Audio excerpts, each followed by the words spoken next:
নবীজির জামানায় মুনাফিক হিসাবে নবী যাকে সন্দেহ করতেন তাকে ফজরের নামাজে তালাশ করতেন। কসম খোদার, ফজরের নামাজের অনুপস্থিতি দেখে নবী বুঝতেন এটা মুনাফিক।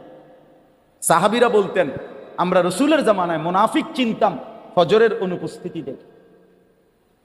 কোন নামাজ? কোন নামাজ? ফজর। ফজর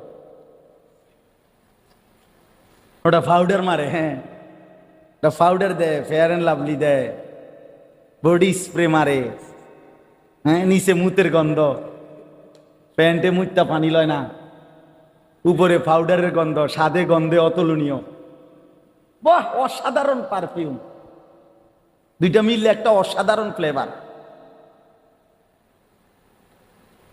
রাসূলুল্লাহ সাল্লাল্লাহু আলাইহি সাল্লাম বলেন যে ফজরের নামাজ পড়ে না, যাকা রাজুলুন বালা শাইতানু ফি উযুনাইহি, নবীজি বলেন যে